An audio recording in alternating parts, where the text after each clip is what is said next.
everyone, ladies and gentlemen, and welcome to the second day. Sounds like the microphone is a little bit. Can we? Hello. The microphone's got a little bit of a hiss to it. I think they're working on it there in the back.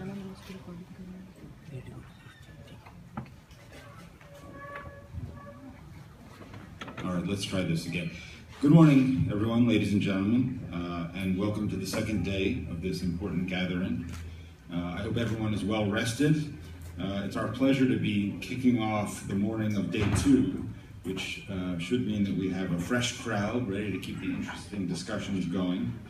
My name is Mark Schleifer. I'm the Regional Director for Eurasia and South Asia at CIPE, the Center for International Private Enterprise in Washington, D.C. And I will be moderating this exciting panel on inclusive economic growth and women's economic empowerment. Let me just take a moment first to thank George Matthew and our gracious hosts at ISS, as well as the ADN, the Government of Sweden, AITD, and of course, Carl Bershman and his wonderful team at the National Endowment for Democracy.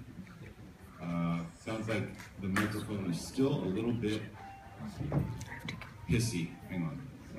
Hissing, a little metallic. Let's see if they can work it out. Let's see. Hello, test. It's all right? Okay. All right, here we go. So let me just take a minute to acknowledge the wonderful team at the NED who put in a lot of hard work to make this possible. Mona, Wilson, Lynn, and Palki, thank you all very much.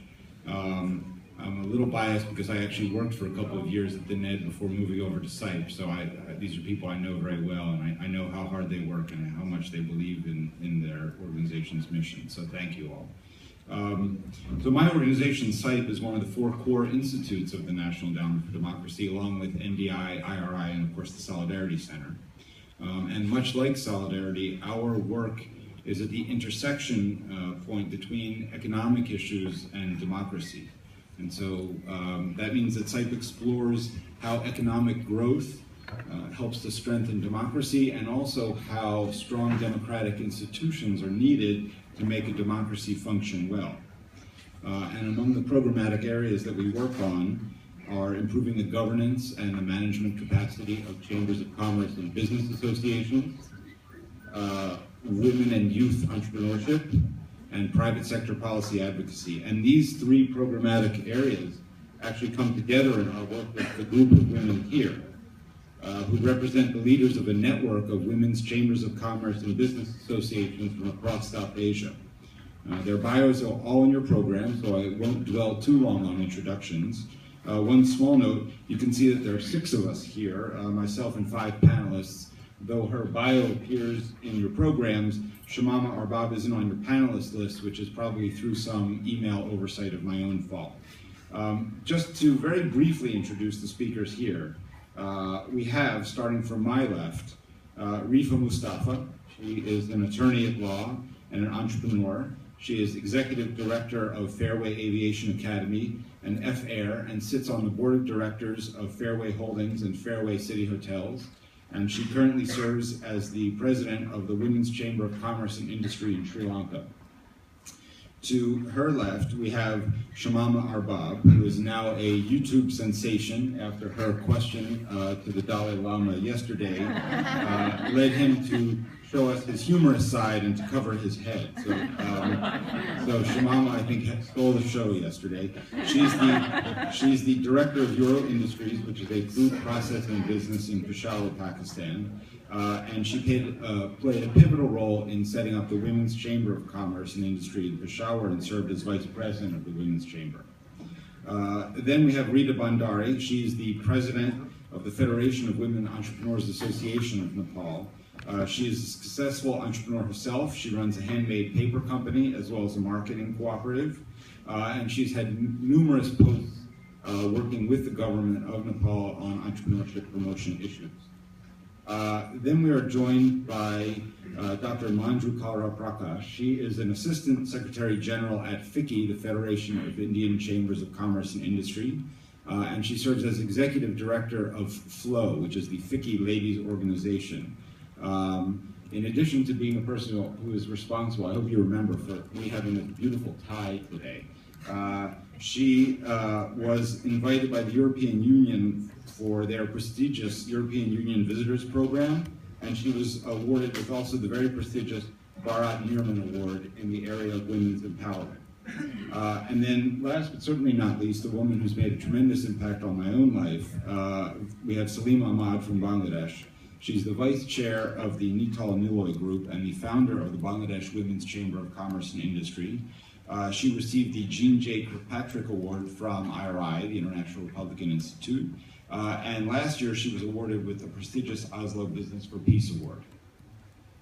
So we're going to structure this a little bit differently than some of the panels yesterday.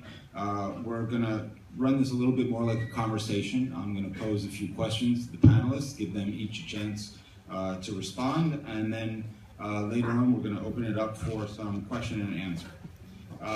So what I'd like to actually start with is something that actually Shauna from the Solidarity Center raised in the closing panel yesterday. She asked, how can we ensure that the effort to promote democracy and to promote human rights also emphasizes issues of women's empowerment? And what I would like to suggest as an opening statement for this panel, I think most of our panelists here would certainly agree with me, is that private enterprise and entrepreneurship is one very key way to expand women's political participation and women's empowerment.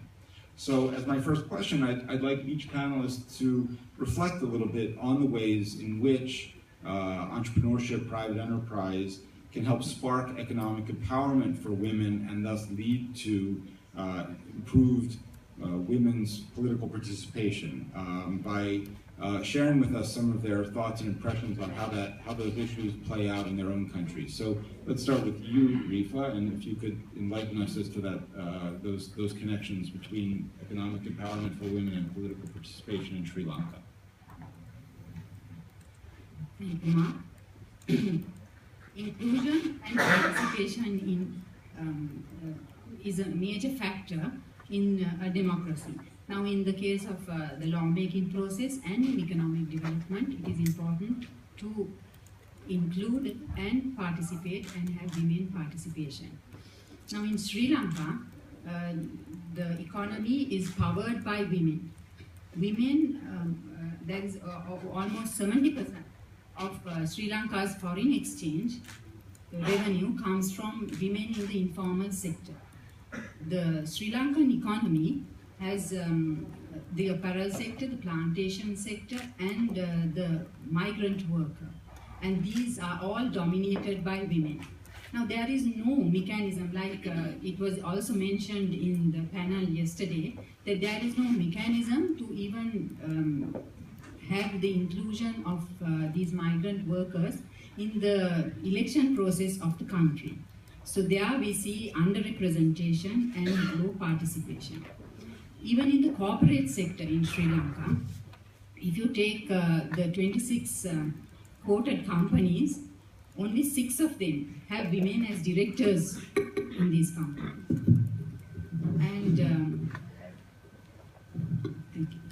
And with regard to the executive level and the middle management, we do have women participation, but in senior levels, women find it difficult to go up the career ladder due to the various glass ceilings.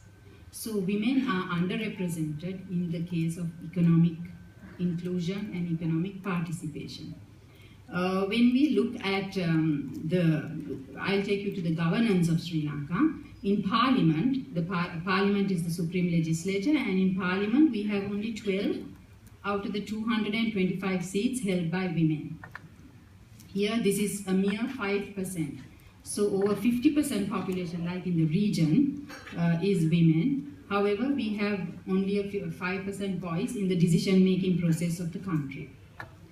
But in Sri Lanka, we like to brag about the fact that we have produced the first woman Prime Minister in the world and the first executive woman president in Asia. But we lag far behind in the case of our regional neighbors, and therefore we see that there is underrepresentation in the economic development of the country as well as in lawmaking process. But we have good news also. We have a new government in place. It's not yet 100 days.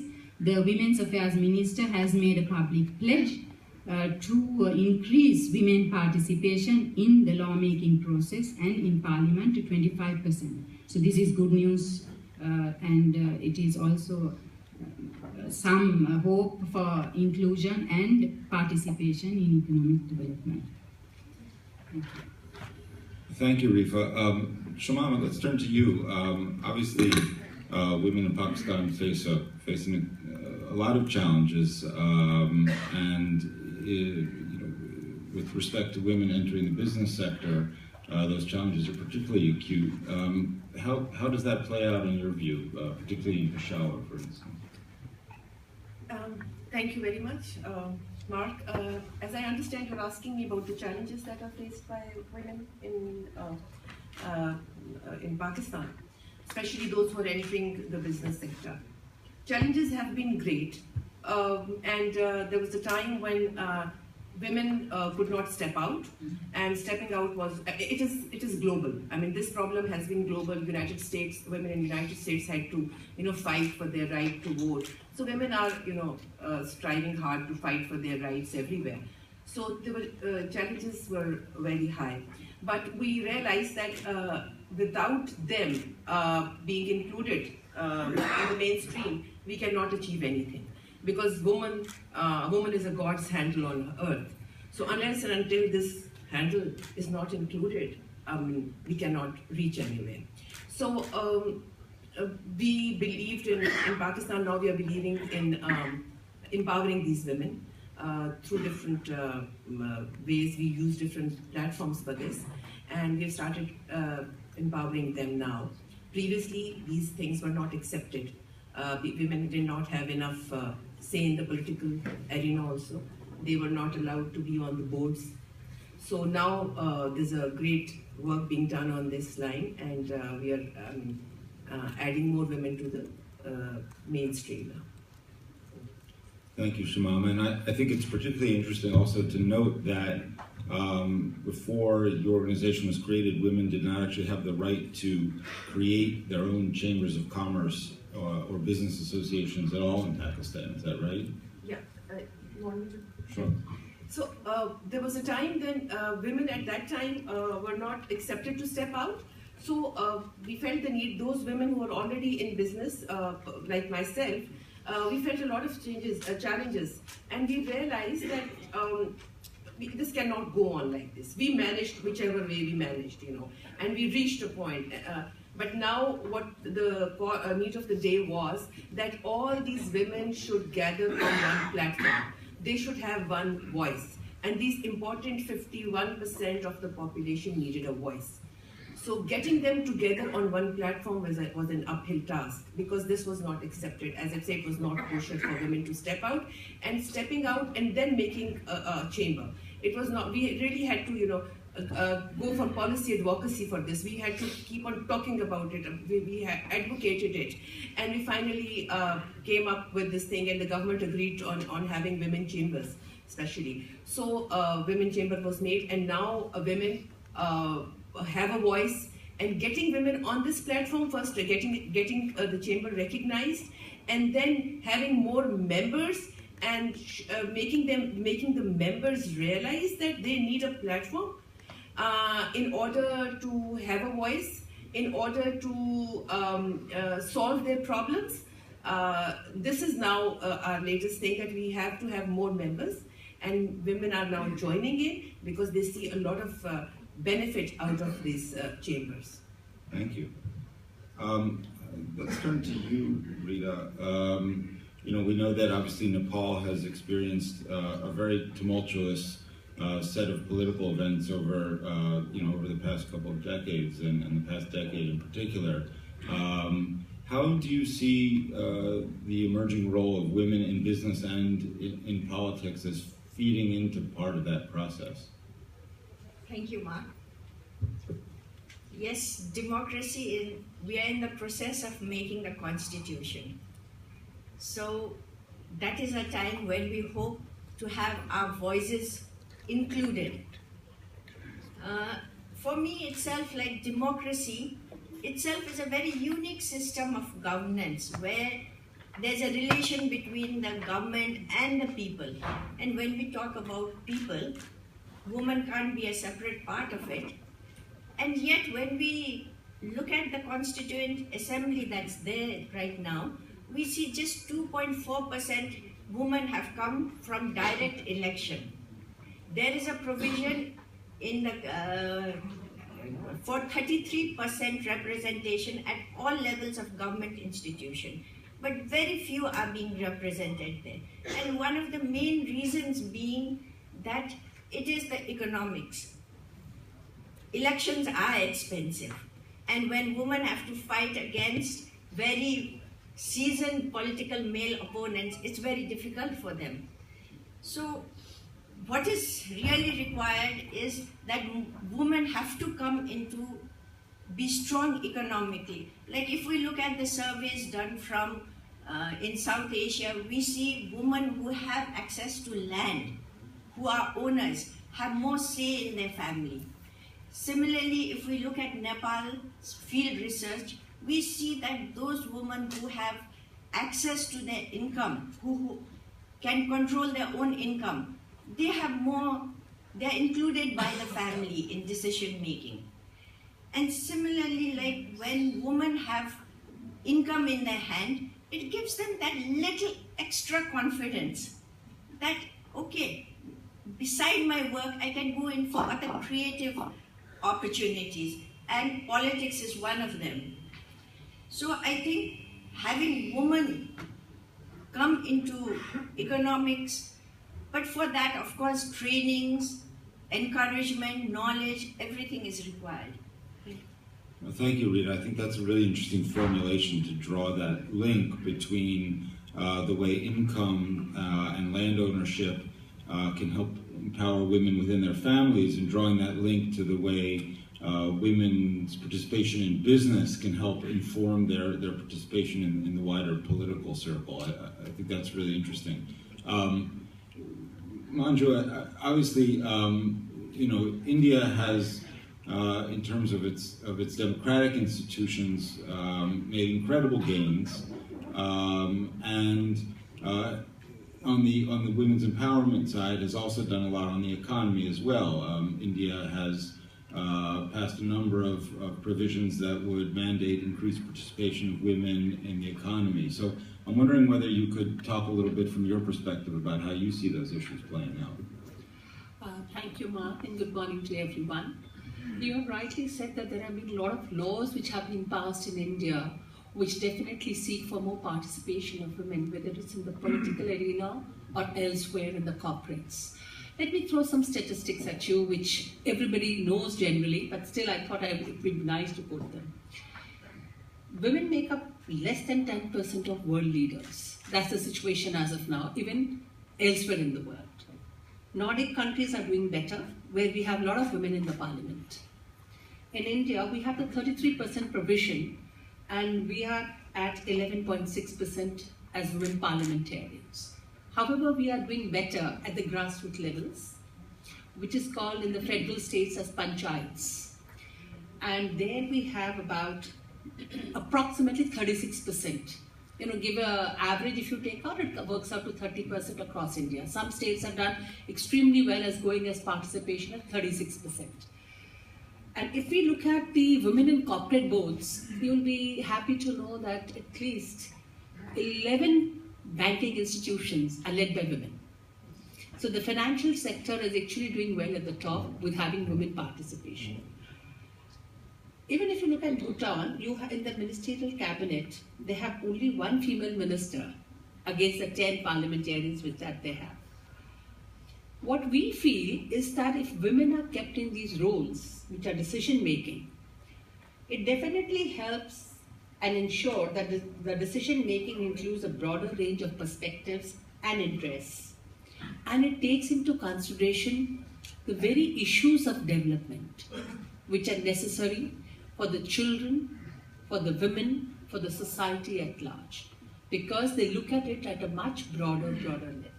So when you say that the laws are in place, but there's still a lot of way to go, and we are conscious of that. And from our side also, we are looking into that. But still, it's still better off. Thank you. I think that's really interesting. You in particular, you touched on the number of women who serve on the boards of financial institutions, and I know that Salima, you serve on the board of a bank, and I know that a number of the other board members at BWCCI serve on bank boards, and I think that's an issue that we'll actually come back to a little bit later. It touches on the next question that I have, but I'd like to throw that first question also to you, Salima. How do you see the connections between women's economic empowerment and their political empowerment in Bangladesh? Thank you, Mark. It's important and it's very interesting that Bangladesh, we have the Prime Minister as a woman and the opposition and the largest political party, both are women, and the speaker is a woman.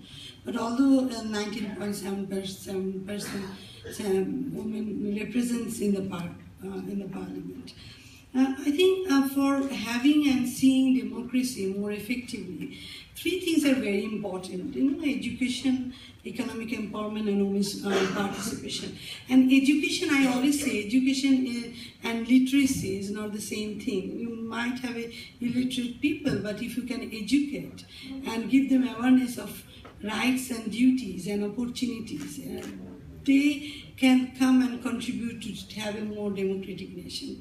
When I was forming the Women's Chamber of Commerce, there was resistance. The male-dominated business community said, why a separate Chamber of Commerce for women?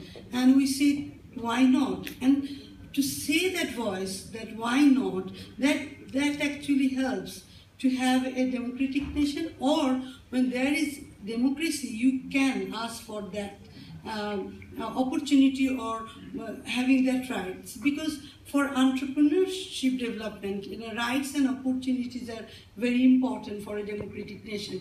I started my business with my husband with $500, and now we are generating about 5,000 employees. And how we could do it? Because my country gives me an opportunity to risk and to take opportunities, and that's the way you flourish.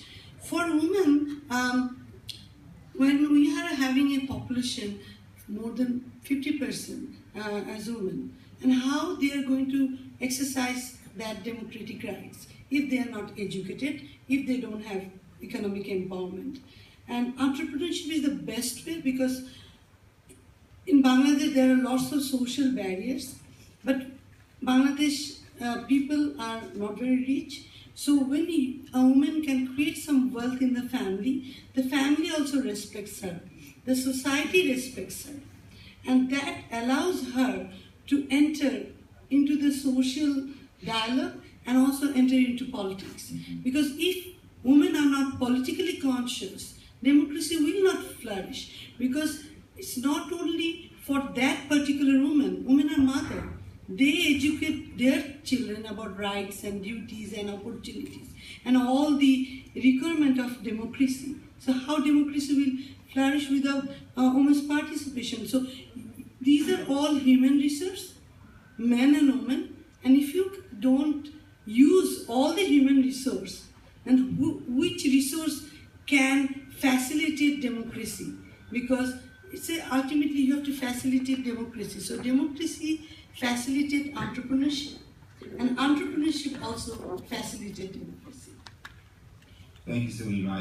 I think that's it's a very good way of putting it. It's something that we talk a lot about at CIPE. If a country isn't mobilizing 100% of its resources, both on the political side and on the economic side, then it's not achieving its full potential. So, clearly if 50% of the population is excluded from full political and economic participation, then the country isn't flourishing. And I like sort of I jotted down a couple of notes here. I like your formulation of the way that democracy afforded you personally in your business the opportunity to take risks and take advantage of opportunities and then succeed.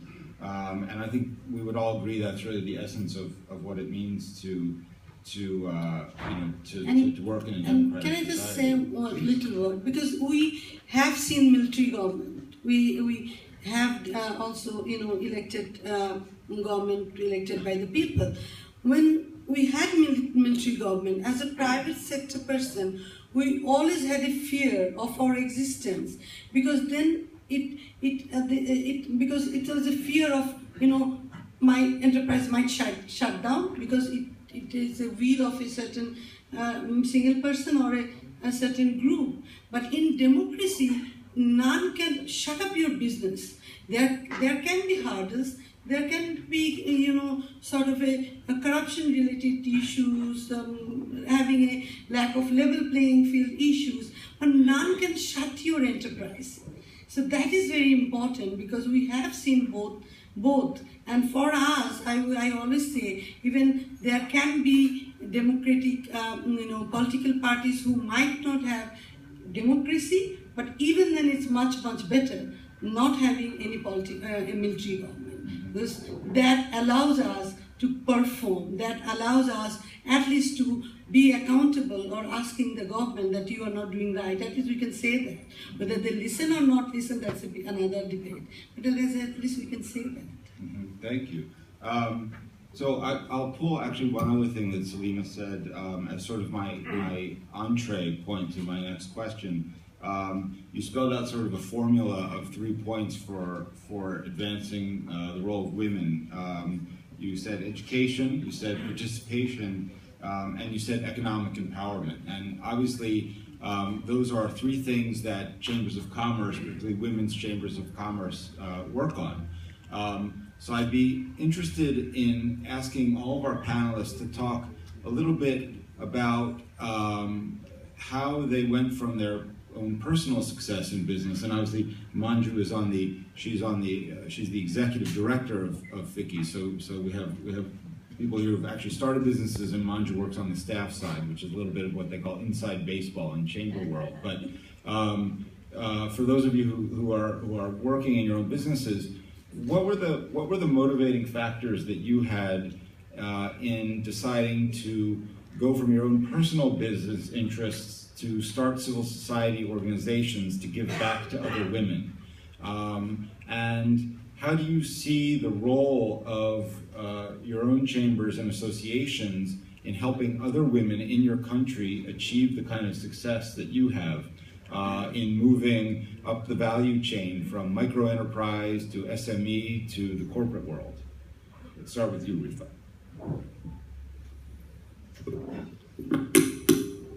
Yes, Mark, like you mentioned, I am the chairperson of the Women's Chamber of Industry and Commerce, the first independent chamber of commerce, women's chamber of commerce, they say, in the world.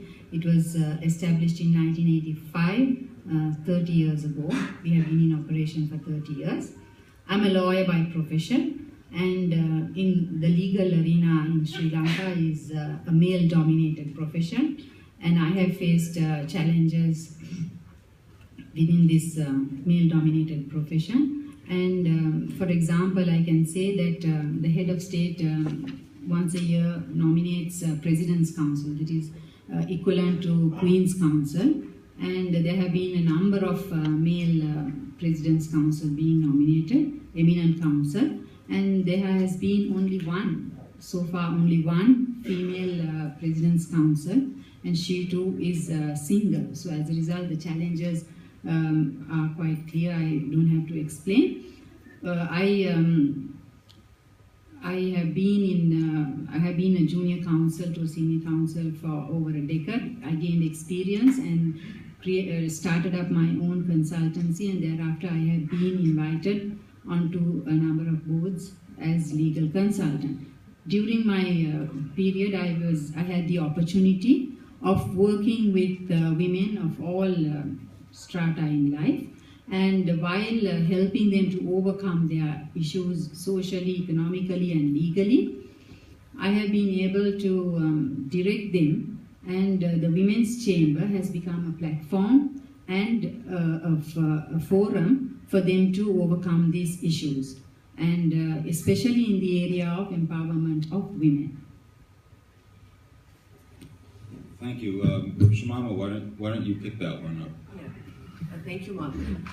As as I discussed earlier also, that forming a women chamber was a dire need at that point. But why we felt that need was because I myself was in a business, and I was in this business which was totally non-traditional business. It was food manufacturing, and stepping out at that time was a tough thing. So the experiences that I had, I realized that lots of opportunities lying there. And the biggest untapped reservoir of capabilities and talents is women, the 50%, which is untapped. And it was lying there. So they needed to be brought forward. Now, why were they not stepping out? Was because the environment was not conducive. They were not seeing any examples in front of them. Those who had stepped out did not make great successes. So I realized that this is the time to now, wherever I've reached, luck has been with me and my persistence was with me, but it was time to have more women gotten together at one platform and make the environment so conducive that rest of this untapped talent also comes out. So that's where I decided that we should have all the women together and make a chamber, which will then have a voice also. So was this your question, Mark? About how it is done? Shimon was very modest, but yes, of course that was my question. It was a beautiful answer to my question. Thank you very much.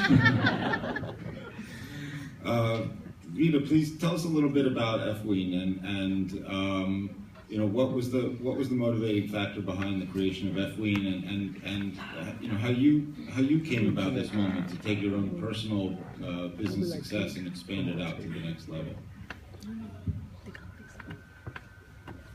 It's tough being an entrepreneur, let me tell you that.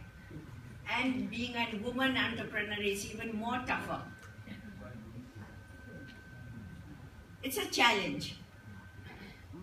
Like our previous panelists have already said, having to take social, economic, all types of challenges when women have to come out of their house.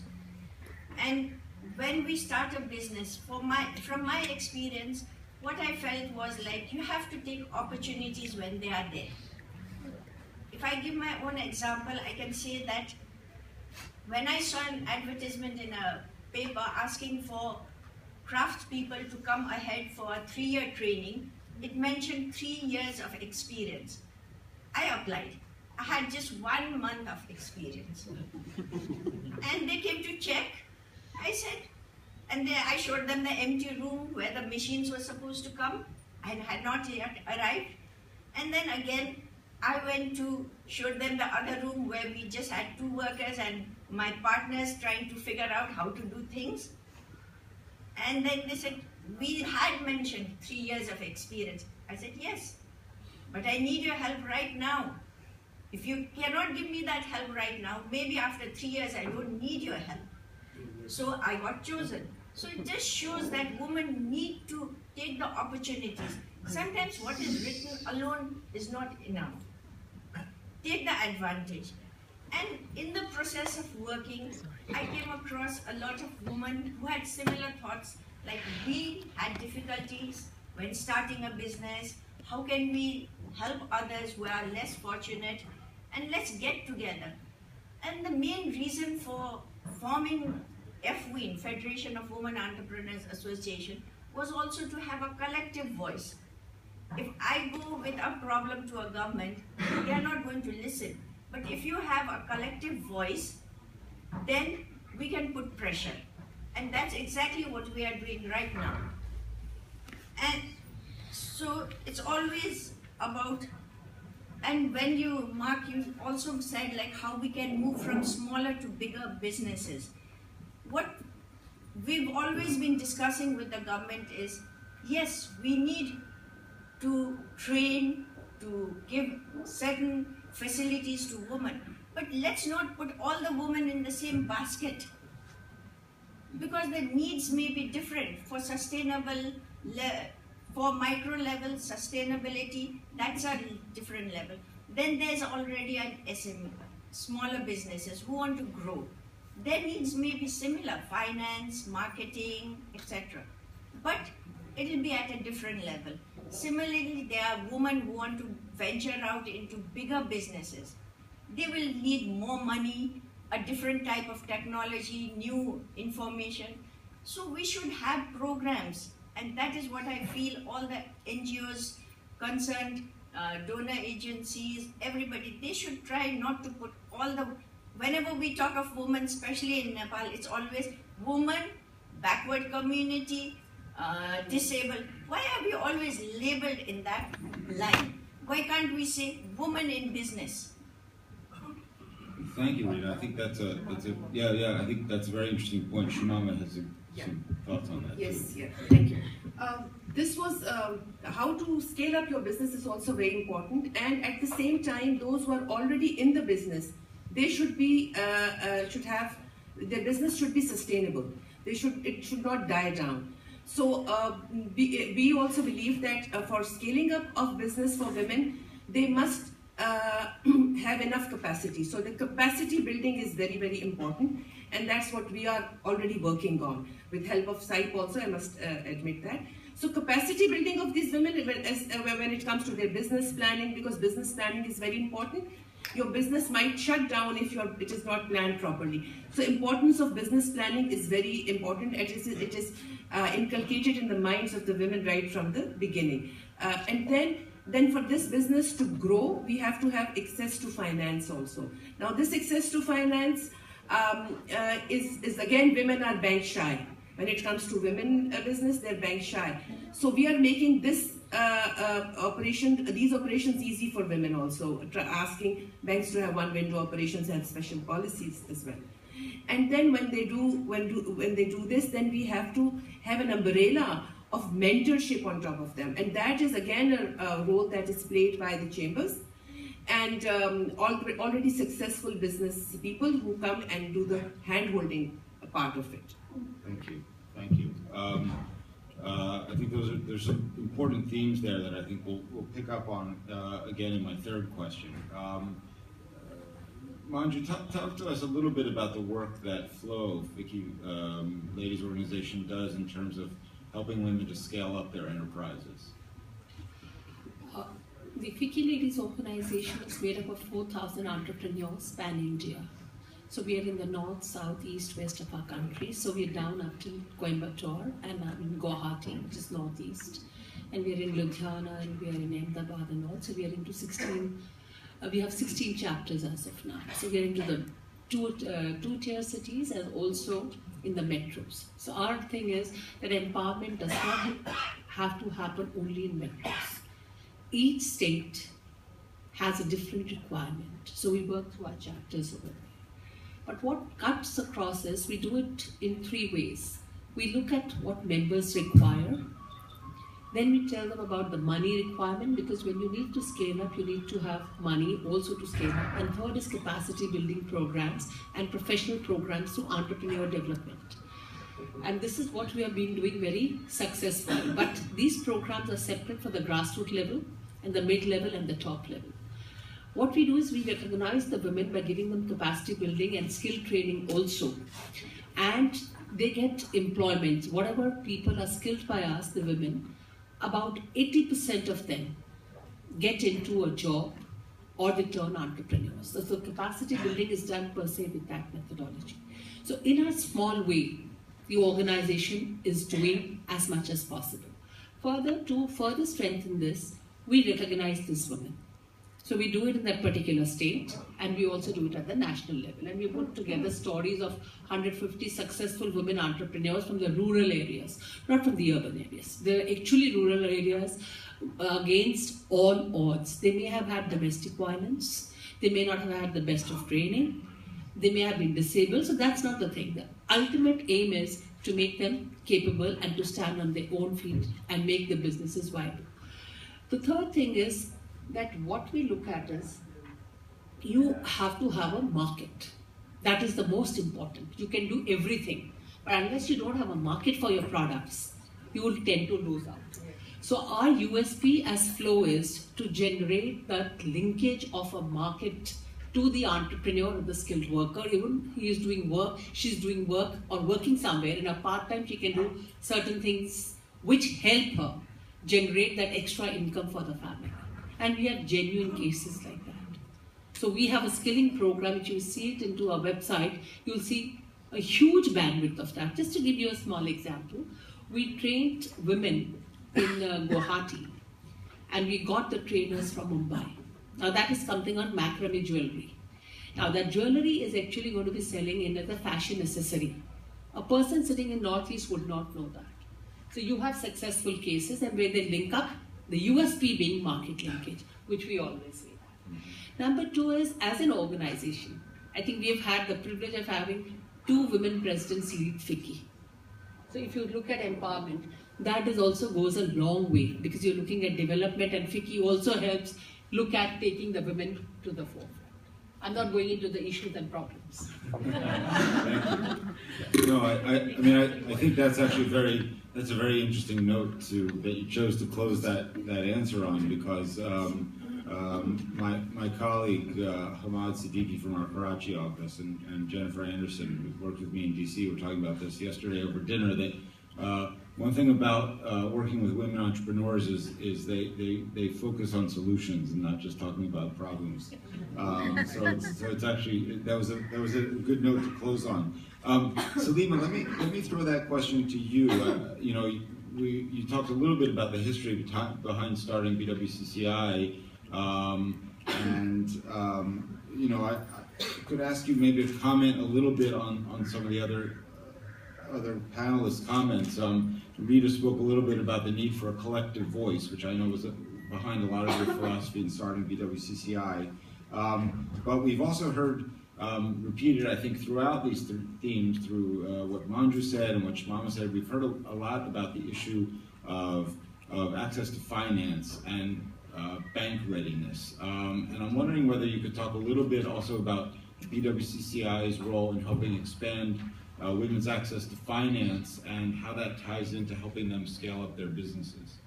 Thank you, Mark. I think next session, conference, we should have only session with BWCCI because we have done lots of great things, especially I think being in a South Asian Women's Chamber of Commerce. When we formed the Women's Chamber of Commerce, one of the most important things was raised by the women entrepreneurs of Bangladesh, having a higher loan. And as you know, Bangladesh is a land of microcredit, but I always say microcredit is important, but it gives a sort of a comfort, it helps for the livelihood.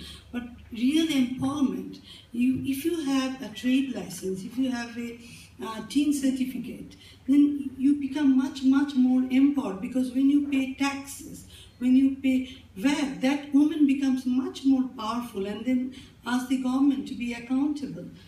Women should not be seen only as a charity. Women should not be seen as like a mercy, which many men does, or the country does, or I don't know who does. But 3 things are very important when we start with the Women's Chamber, is that having policy advocacy.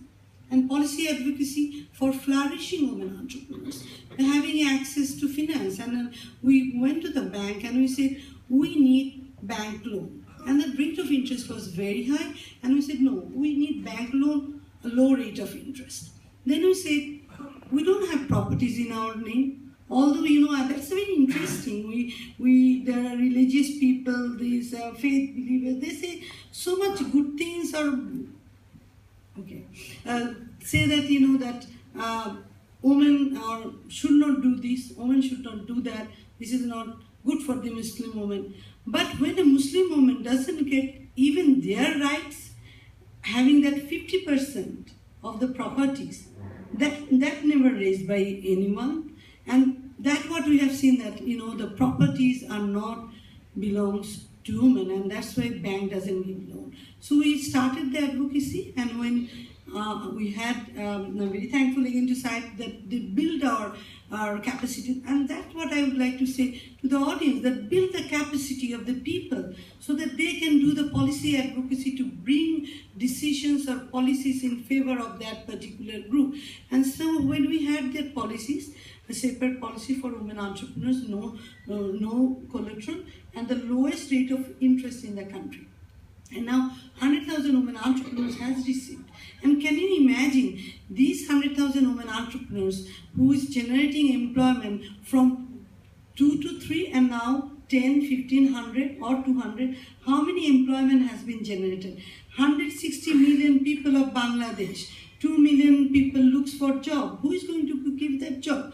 And we also have seen that, capacity building, access to finance, these are all important. And when we have trained our member, last year we have trained 5,000 women entrepreneurs covering 64 districts of Bangladesh.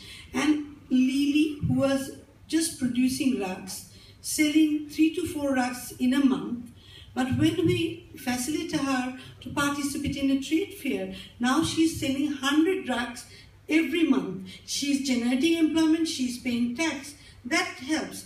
And also have seen that women sometimes was voiceless in their houses, and when they have become entrepreneur or doing good businesses, they have more decision-making role in their families. They are participating. Earlier, husband used to say, you don't know anything, you don't have any brain, sometimes they used to say, you women are useless. They don't say that. And we have seen also many women's husband has left their small jobs and joined the wife because they can earn more money joining the wives.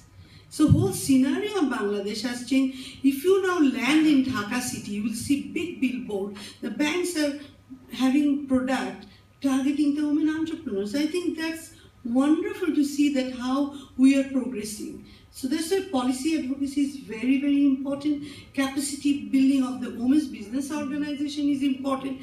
Capacity building of each individual is important. Because if you would like to see democracy, which is ultimately what is democracy?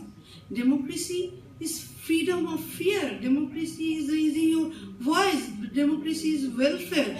Democracy is creation of wealth for the people. And who is going to create all these things? It's the entrepreneurship, and that's why you need men and women. And who is this woman? These are human beings. So you have to use all human beings, men and women. Thank you.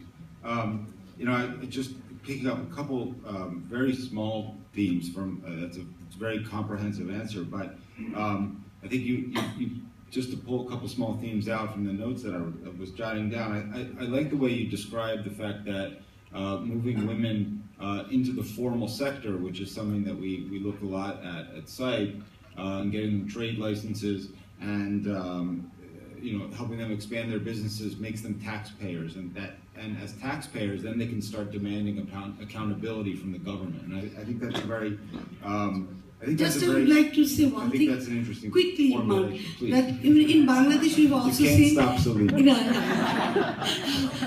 You should not.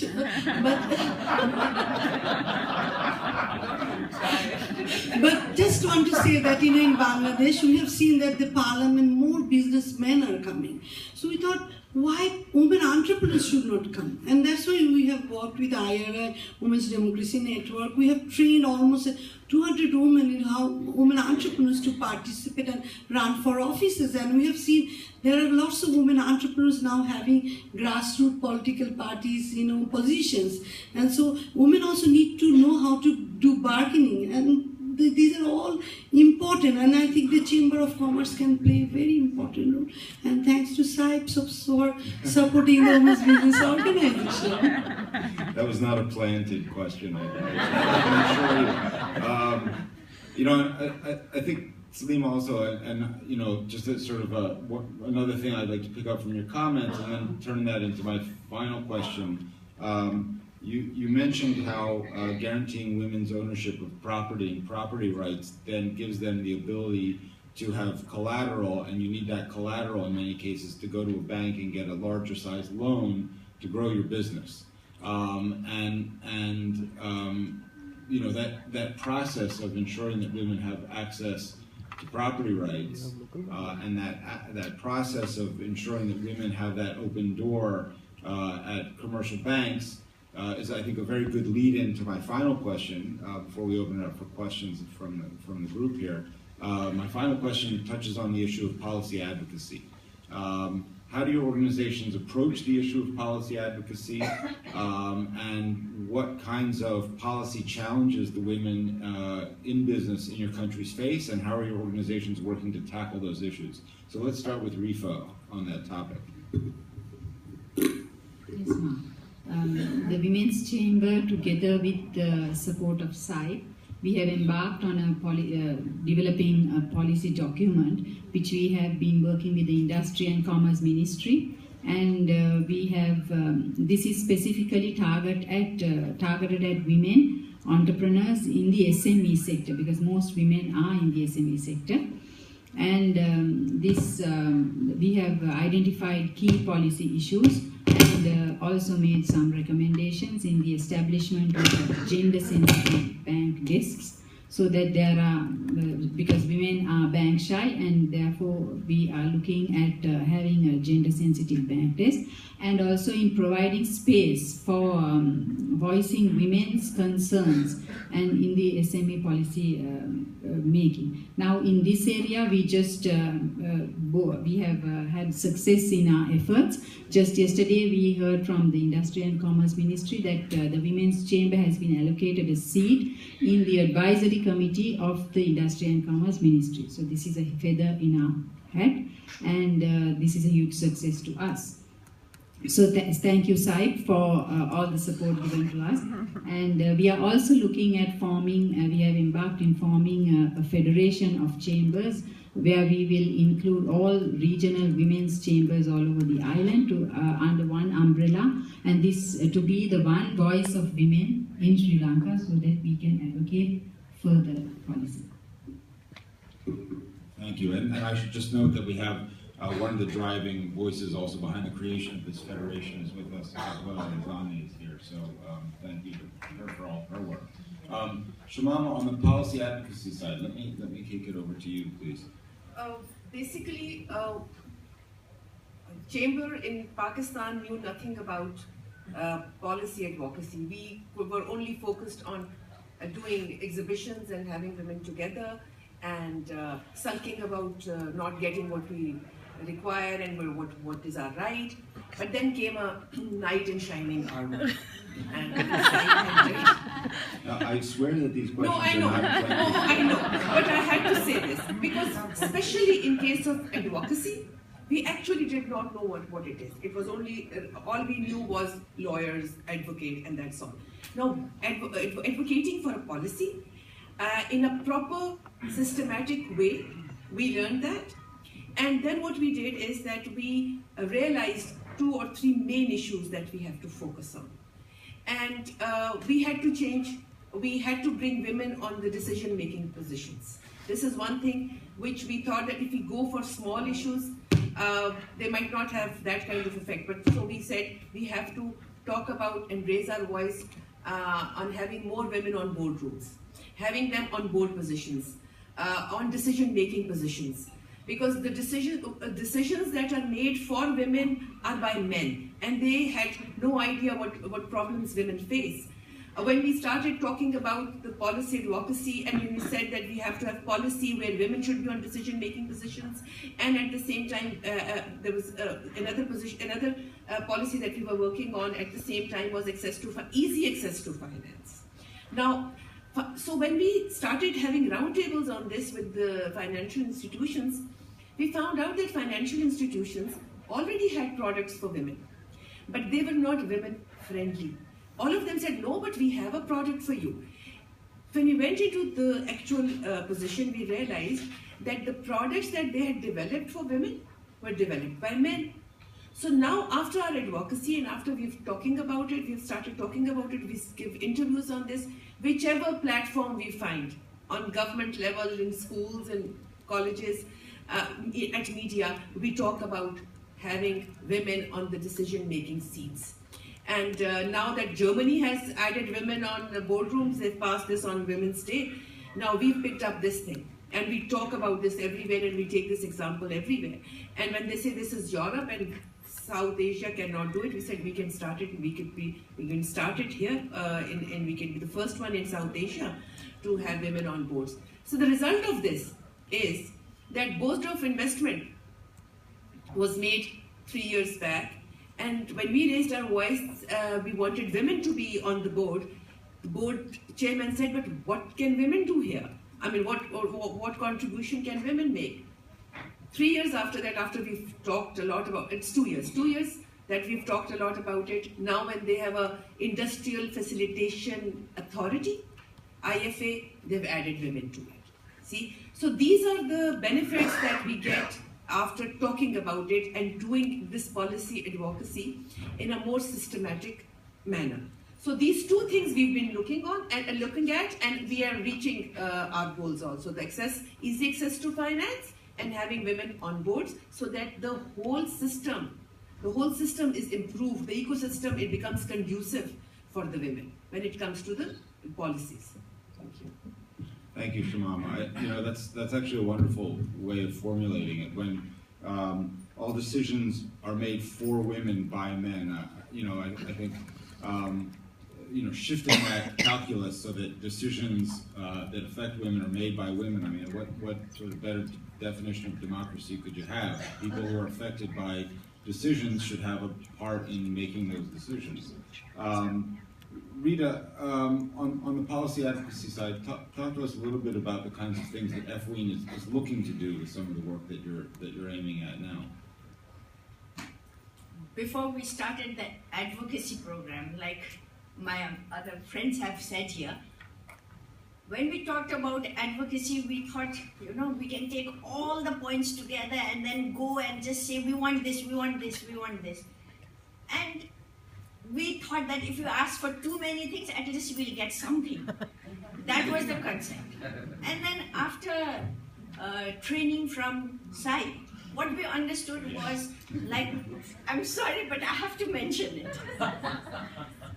What happened was, like, we realized it's not asking too many things. It's just asking things that are very important and which will affect a lot of people and which will benefit a lot of people. So that was something we had to focus on.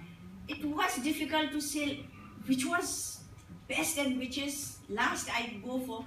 And in Nepal, we have this National Nepal Business Forum, which is a link between the business community and the government for a dialogue. And in that, we have a women's committee which is led by FWIN with other women organizations also. And in that, they would always say, why don't you bring new issues? Why don't you bring new issues all the time? And we used to think, what has happened with us? We are coming with just 1 or 2 issues. And then, but with the training, what we found was, no, we will stick to these 2 issues, and until they are fulfilled, we will not go for other issues. So we kept on pressurizing on that same, and finally, it was a difficult program. It took us 4 years, but we managed to have the Entrepreneurship Development Fund created by the government. But it was a demand made by the women's organization. Not just FWIN, but there were other women's organizations also included. So it shows that if you have a policy that you want to advocate for, you need to really focus on it and see whether it impacts a lot of people. And again, when we talk about, in the beginning, let me tell you, we were talking about small things like chicken and goats and rearing and all that only. Now our organization is talking about advocacy. What is it that we women want as a whole?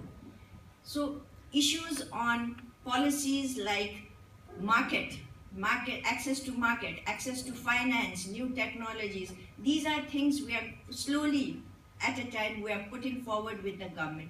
And as we work out on one advocacy, what we have realized is, small other things come together.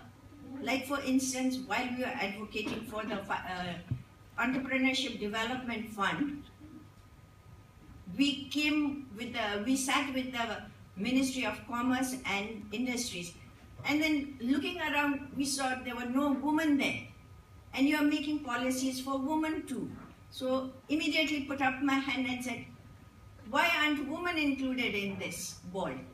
And maybe our voice and the way we were supposed to present ourselves, we did that, and we were invited to be in the board. So that is how we've slowly been pushing with the advocacy program. And on smaller levels where we can intervene ourselves, we've been focusing on joint land holdings. We've tried that in few of the villages in Lalitpur districts of Kathmandu.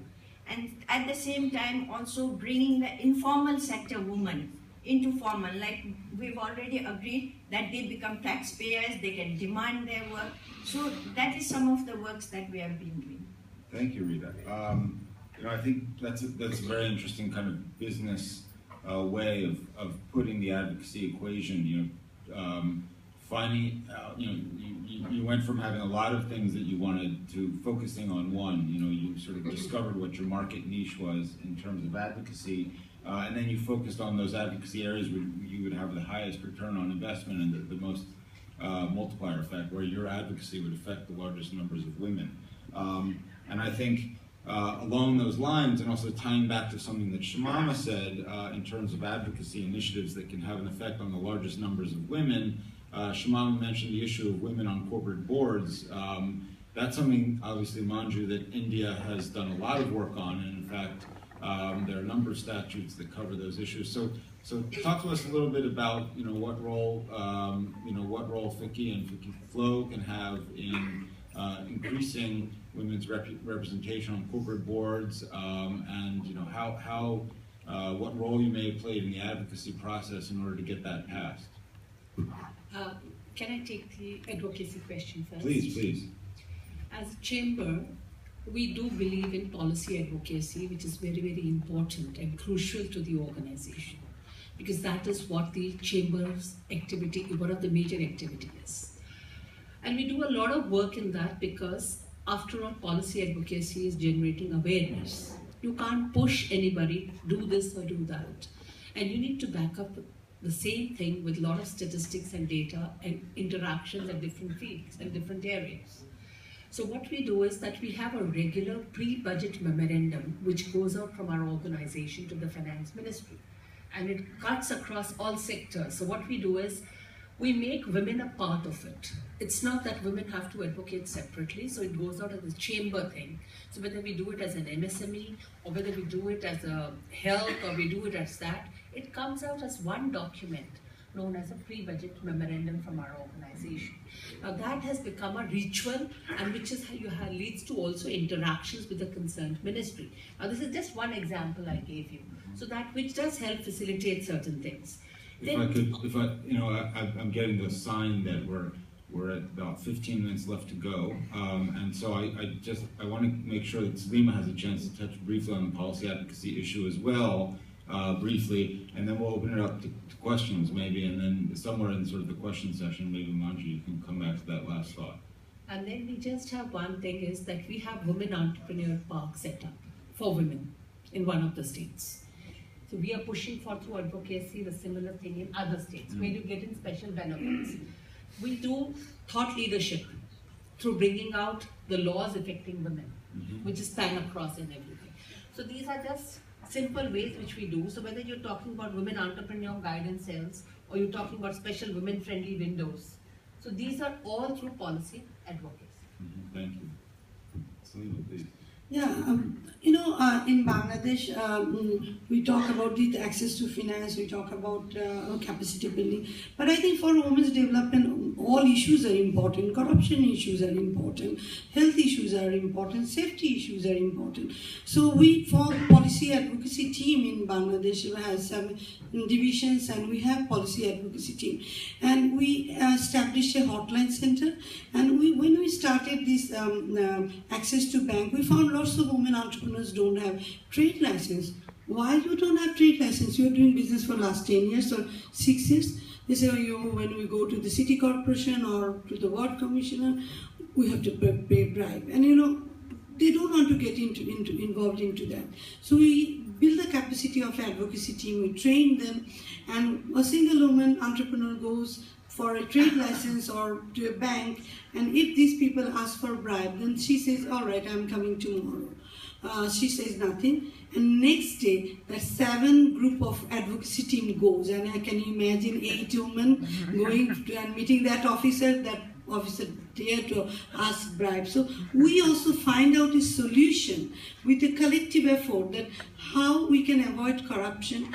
Because in Bangladesh, 87% women face domestic violence. How to address that? How to address SRHR?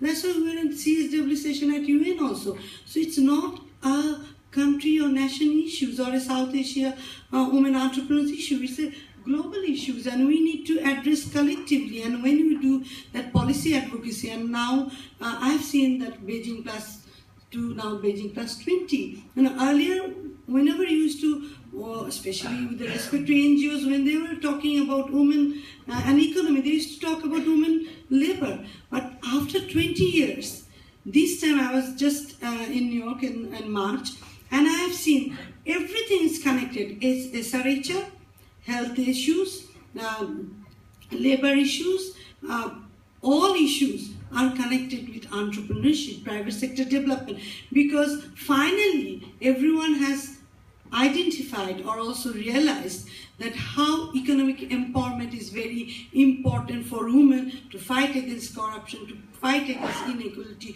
to fight against poverty, and to have a gender-friendly environment, to have a better world for the people of this world. Thank you very much. I think we have about 10 minutes or so left for our panel if we're going to try to bring it in on time. And I see about 17 hands shooting up instantly. So why don't we take maybe, why don't we take maybe 2 or 3 questions and then give the chance to answer, and then we'll go back out for a couple of questions. So I see one hand waving here. Let's take your question. Let's do 1, and then the woman here 2, and then 3. Let's do that, yeah? And then we'll come back around. And please identify yourself and let us know who your question is for, and keep the questions brief. They end with a question mark. Thank you. Yeah, thank you for giving me the opportunity. This is Tenzin, representing the Tibetan delegation. Actually, I have 5-6 questions burning inside me. 1, please. Choose the most important one. Yeah. I already burned the remaining one. Some of you said that you have a very lesser representation of women in the parliament or the legislature. I was guessing how many populations of women that you have in your respective countries, because almost it will be same, even though females may be lesser, because that percentage or the number of population may vote for the women. So that's how come it is getting a little bit of contributory. And one last question. You can answer any one of them. I don't want anyone to answer the both questions, but you can answer the one. And the second question that I have is, I have that experience in Tamil Nadu when I studied in Chennai College, that the more people get richer, when they move from the lower class to the middle class, the lesser they take part in the political process. So I'm just trying to tell you that the more you get economic opportunities to become richer or whatever economic opportunity that you get, and don't you feel sometimes the more you feel that you don't want to partake in the political process? That's what I've seen in Tamil Nadu, for example, but you may have a different view. And one humble suggestion I have for the next moderator, whoever it will be, if you put lesser questions, we may get more time to ask questions. And yeah, that's what I'm thinking. No, I'm saying that you can ask questions, but if you put lesser questions and give it more to the audience, because there are more minds here, I guess. And Selima, thank you for inspiring me to enjoy. Okay, let's give them a chance to respond, please.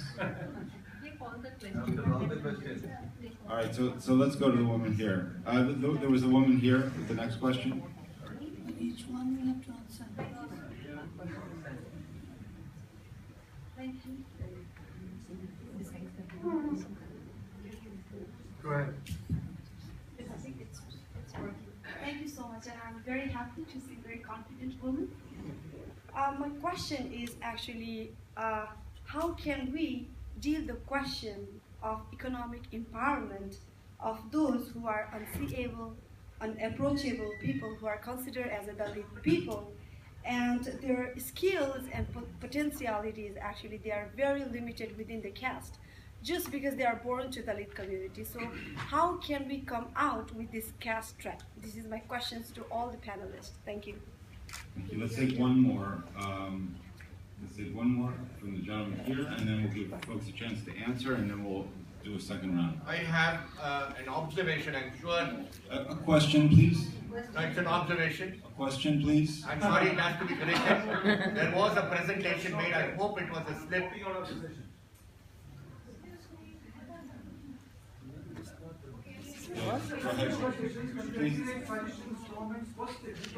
Please go ahead with your question. Thanks.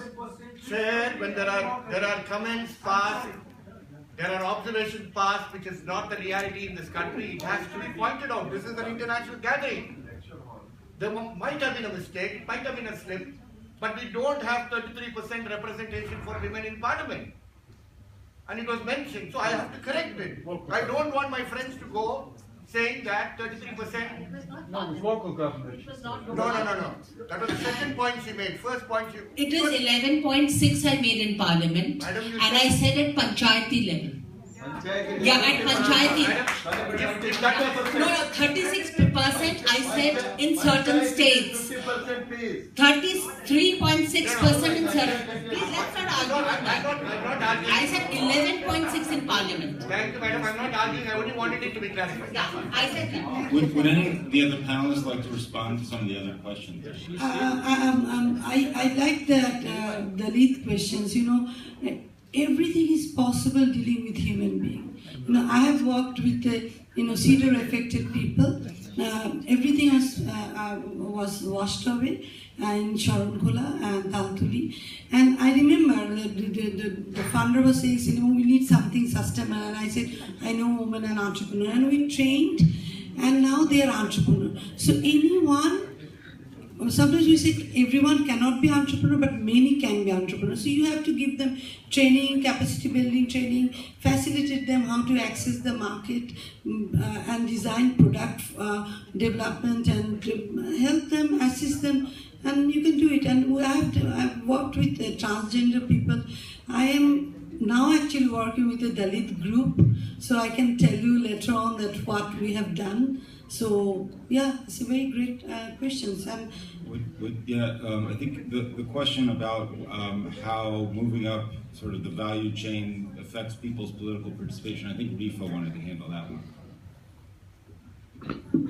Was the question, is it proportionate to the population? Was that the question? The first question? Yeah, with regard to that, in Sri Lanka, the population is over 50% women population, but you have to be nominated by your parties to be elected. So the nomination process does not take place with regard to women. That is what the low representation signifies. Same in Bangladesh, we have 50, someone said 51%. But the nomination process is difficult.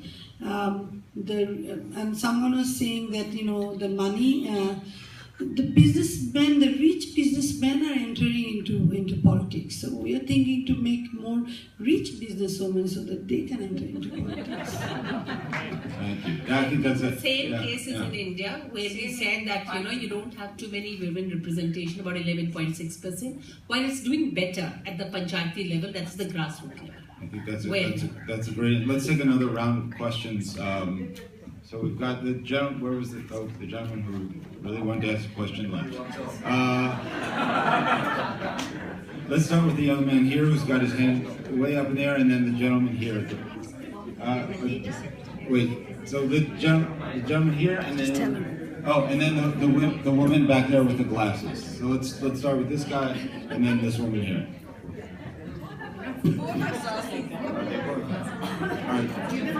But let's start with can we have the young man here with his microphone's not working, then we'll defer to the two ladies here. Given the time constraint, I'll be very, it's a very short question, but there's a galaxy of ladies there, so I thought it's very important that I ask them, all of them, do you believe in reservation? Does reservation empower women? Because my opinion is to the contrary. Like, even if I got anything on merit, then, there's reservation. In US, I faced that. They said, oh, you got a fellowship because you are a lady. I said, I'm a foreigner. It's meant for, reservation is for Americans. So, I personally feel that psychologically it pulls you down rather than, but, I like your... Yeah, I think that's, if I could just very quickly comment on that, and then we'll go back to at CIPE, we debate this issue very frequently. We work in many countries, just in the example of Pakistan, we work with women's chambers of commerce, but we also work to improve women's representation within the mainstream chambers of commerce, or what they sometimes call the men's chambers. So I think that you have to tackle both sides. What was the second? Mark, I'll just answer this in one line.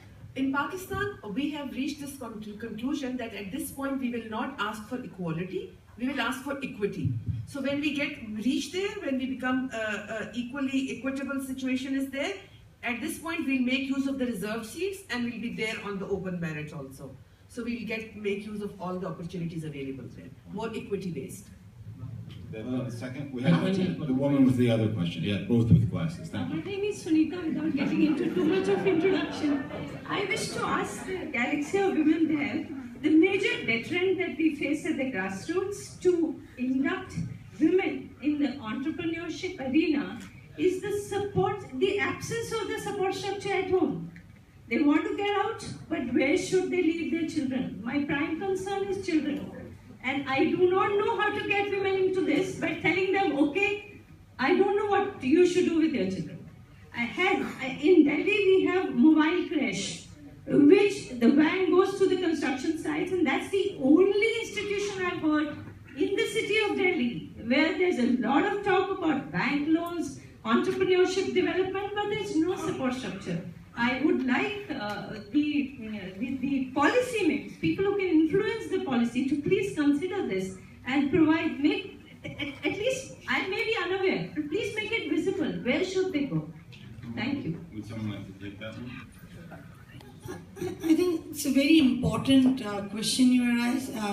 That's why we need to do lots of policy advocacy for having and supporting the woman, the mother, to come into the world, but the child is also in the safe. And that's, I think, we are working towards it, and I'm sure this problem will be solved. And we have to work for it. I have an answer to that. What I can say is that Pakistan has this policy, has been started this policy now this year. So we have a model. We can share it with you, and you can go to your government and tell them. We do the same with Bangladesh. Whatever good happens in Bangladesh, we bring that model and take it to our policy makers, and we say, Bangladesh is doing this, why can't we do? So Pakistan is doing this, why can't India do this? So, I think even in our own country, one of the things that we frequently discuss with respect to women's entrepreneurship is the issue of family commitments and childcare and the division of those commitments. So I don't think that this is an issue that is solely for discussion in South Asia. I would say that in the West and in the US, it's certainly very much an issue that's still on the table. The young man, please. Thank you for giving me the opportunity. I'm Professor Seven. I'm one of the Tibetan delegates. My question is to Ms. Geetaji. Being someone who was born and brought up in Nepal, the Tibetan community in Nepal is very much restricted, and it's sort of like a marginalized Tibetan community where government has imposed so much restriction, where the sources are limited not just in the field of politics but also economics. But my question is, so women being marginalized in all the community, how to say Tibetan women who are marginalized within an already existing marginalized society, how do they go about acquiring success in the field of politics or economic, where there is very limited source? So even though the question is to you, but then, I would love to hear all your thoughts. That's a very interesting question. First of all, let me just explain that sometimes it's not about just being poor, marginalized, or not having the opportunity. What we should see is, I have seen women who have come from very humble background and made it to the top. Let me tell you, there have been women who have just gone to school for 3 days and now have been awarded several awards for them, and they are very big businesswomen. And similarly, when you talk about the Tibetan women who are in, especially in Kathmandu, let's say, most of them are doing very well business, but many of them are still in the informal sector. They don't want to be registered because there's too many tax hassles and there are too many other formalities they have to fulfill.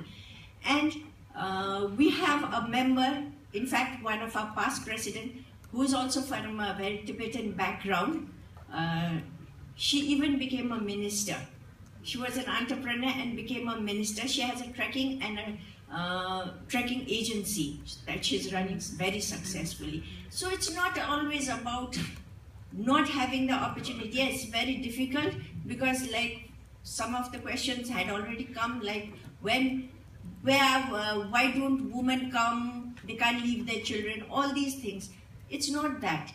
They have to also come out, and everybody gets similar opportunities. I hope I have answered it. I just quickly want to say that you know, platform is always very important, because a single person can't do many things.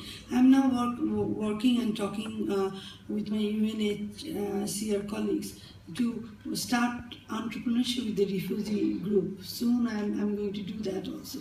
So entrepreneurship is one of the way to address the marginalized group to come out of their position, you know.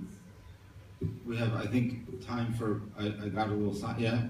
Do we have time for 2 more questions? Mona's giving me a... If we want, we can take them, but we'll come back at 11:45 so as to respect the next group's timing. So can we take maybe 1 more question? Because this gentleman here has had his hand up for a very long time. I would like to seek enlightenment from the panel on the impact of 2 factors which have made quite an impact in East Asia. The first factor is student loans for university students. Since the introduction of the loan scheme in East Asia, in the past 2 decades or so, we have more young women in universities than young men, actually. And in fact, you have more young women in business administration faculties. So this is going to make an impact. I just want to know the situation in East Asia, in South Asia. The second factor is business entertainment culture. In East Asia, most top university graduates avoid joining the business. They tend to join the civil service because they feel that they may be handicapped in the corporate entertainment culture. So in places like Hong Kong, Taiwan, and in Singapore, you now have women in the top civil service, but much less women serving as CEOs. And I just wonder, how do you handle this issue of business entertainment culture in South Asia? Thank you.